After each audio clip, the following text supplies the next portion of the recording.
Stephen, thank you so much for your generosity towards me in those words, and of course towards CFI and the party over many years. We're so fortunate to have you as a friend. And it's wonderful to look out on so many friends here today. CFI is in rude health.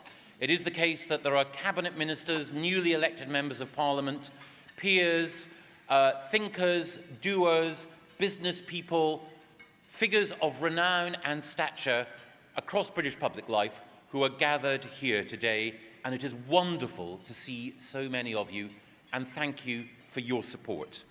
And it is a particular honour to be asked to address this lunch, because it is one of the biggest events in the political calendar for any parliamentarian. And this lunch has become so important, so valued, because it brings together all of us as friends at a special time of year. A time of gift-giving, and it gives us the opportunity to give thanks for a truly special gift, the State of Israel.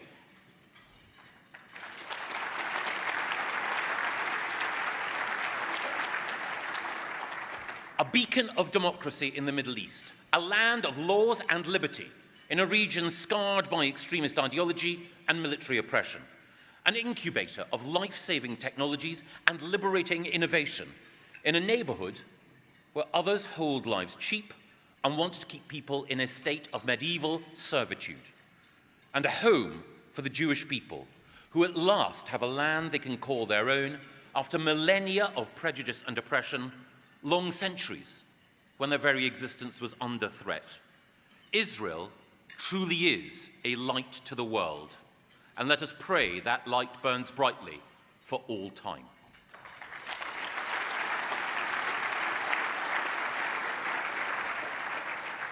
Now, this wonderful occasion would not happen. So much that helps keep our relationship with Israel strong simply would not happen without my special friend, our cherished friend, Stuart Pollack.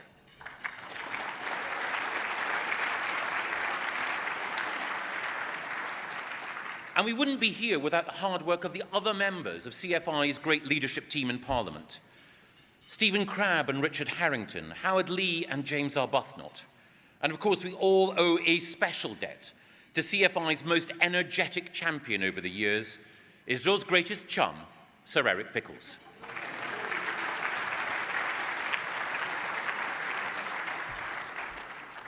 This has been an historic year. In 2017, we celebrated the 100th anniversary of the signing of the Balfour Declaration. And this year also marked the 70th anniversary of the United Nations Partition Plan for the Middle East. And of course, this year we also commemorate the 50th anniversary of the War of 1967. Now, these anniversaries have been marked and celebrated here in London, as well as in Israel. But for us in Britain, foremost amongst the commemorations have been those relating to the Balfour Declaration. Let there be no ambiguity. We are right in Britain to feel pride about the role that we played in the restoration of Jewish sovereignty in the land of Israel.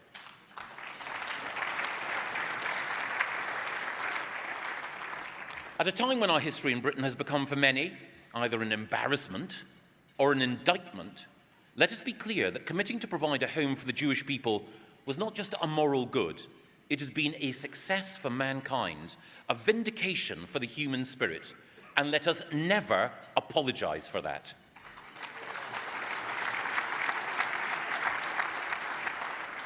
But as Ambassador Mark Regev memorably said, although the Balfour Declaration was an important milestone in the path to the establishment of the State of Israel, Britain didn't give the Jewish people a state because it was not Britain's gift to give.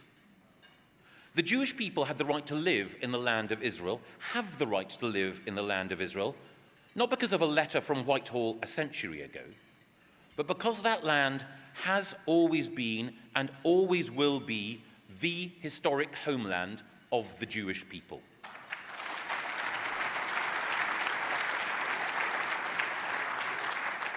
It wasn't gifted to them by this country, it is their birthright. What is more, as the ambassador also pointed out, every single inch of that land has been fought for and died for by generations of Israelis and generations of Jews. They did not simply demand their rights, nor having achieved a state did the people of Israel simply sit back and accept it. Not a piece of that land came easily or remained easily. Every portion of it has been fought for with sacrifices that are simply unimaginable for most of us sitting here today. And that's why it's so important that we also commemorate events like the War of 1967. That dark hour when the state of Israel once again saw an effort by all of its neighbors to wipe it out. It's important to remember events like the War of 1967, not just because of the heroism that the world witnessed from the citizens of a small nation that was vastly outnumbered, but finally victorious. It's necessary to remember it because from 1967, as in the wars of 1948, 1973, and far too many occasions since, it reminds us of what Israel's enemies actually want. Not a smaller Israel, but no Israel. Israel is attacked not because of where its borders currently lie, it is attacked because it has borders at all, because it exists behind those borders and it can defend its citizens within them. It doesn't require a historian to observe that Israel was attacked in 1948 by all its neighbors trying to destroy the state at birth. And that was the aggressor's aim in 1967, as it was in 1973. Elimination. It is the political project of Hamas, the military ambition of Hezbollah, the dark fantasy of Al-Qaeda, and the animating wickedness at the heart of ISIS. Elimination. History tells us again and again that when they have their chance, the enemies of the Jewish people want to erase the Jewish faith, the Jewish state, the Jewish people itself. We cannot let them.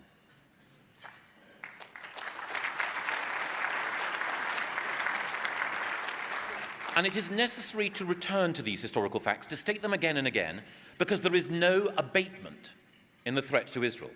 On the contrary, it has grown stronger in this country in recent years, as a movement has grown in vigor and audacity in attacking Israel and its friends. That movement seeks to paint Israel as the sole aggressor in the Middle East and the sole cause of any and all instability in the region. And if anyone doubts the reach and the determination of the anti-Israel movement in this country, consider this. In the last month, November 2017, there were 176 anti-Israel events across the UK. 176. 6 a day. This determined and implacable activism is evidence of a movement fueled by a dark and furious energy. And the anti-Israel movement hopes to take advantage not only of fading memories, but of residual and nascent bigotries of the worst kind. Consider the way in which those who continually attack Israel argue that the country is a pariah among nations and must immediately end the occupation. Too rarely do we hear people ask the question that such a statement should always beg. What do you think is occupied? Very often, perhaps more often than not, the people talking about occupation aren't talking about Ramallah, Bethlehem, or Nablus. They're talking about Tel Aviv and Haifa, Jaffa and Nazareth. They're not talking about a portion of East Jerusalem. They're talking about all of Jerusalem. They are talking about every inch of the state that was declared nearly 70 years ago. These people keep showing their true colors again and again. They showed them last Friday in London, when a protest was organized outside the American embassy in London to object to the American president's recent recognition of Jerusalem as the capital of the Jewish state. High-profile left-wing agitators, including Labour MPs, urged their followers to attend this day of rage. And what did the crowd chant? Did it call for a two-state solution with Israel and a future Palestinian state living side by side? No. They chanted what they really want to chant. Not just free, free Palestine, but outside the American embassy in London last Friday night, large numbers of the crowd chanted, Khaybar, Khaybar, Ya Yahud, Jash Muhammad, Sa Yahud. That is, Jews. Remember, Khaybar, the army of Muhammad, is returning. Was it an error or a slip of the tongue that they accidentally said Jews instead of Zionists? Were that crowd genuinely in disagreement over specific facts on the ground in Jerusalem? If they wanted to pretend that all the problems of the region started in 1967 or later, why would they refer to the Battle of Khaybar, which occurred in the 7th century? Why, when talking of the city that the Israeli government long ago declared as its capital, would they invoke a battle 1,400 years ago when Muslim armies captured and slaughtered Jews? Why, instead of referring to land swaps before a final status peace agreement, did they summon up the 7th century destruction of a Jewish community near Medina? Such people demonstrate all the time that they would not be placated by changes in the West Bank or the Golan. Their problem is not with the governance of a small portion of East Jerusalem. They have a fundamental problem with the existence of any Jewish state anywhere in the world, and especially in what has been the homeland of the Jewish people long before any other claimant came along. There are criticisms that can be made of Israeli governments, absolutely, as there are criticisms of any government. And that's something we've often been reminded of here in London.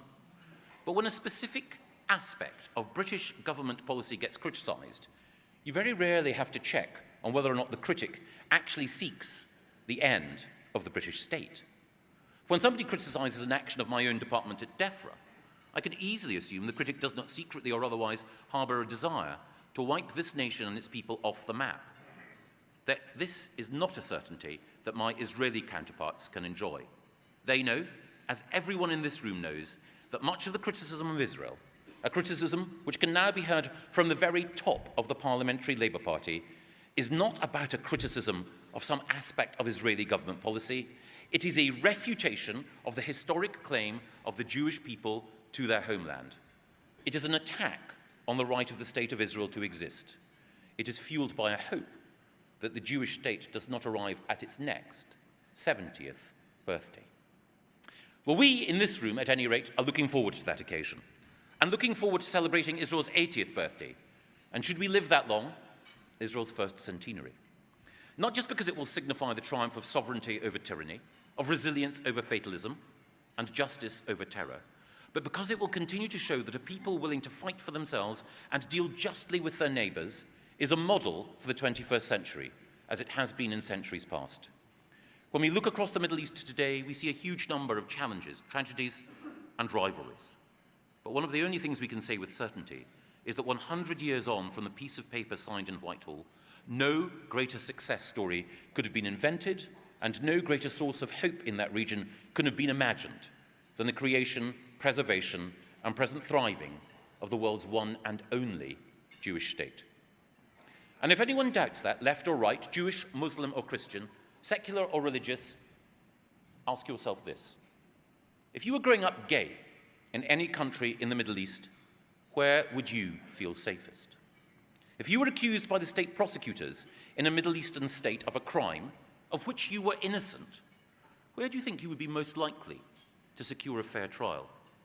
If you were a journalist in a Middle Eastern state and you uncovered wrongdoing in the highest levels of government, in which country would you feel most confident that you could publish your revelations in safety?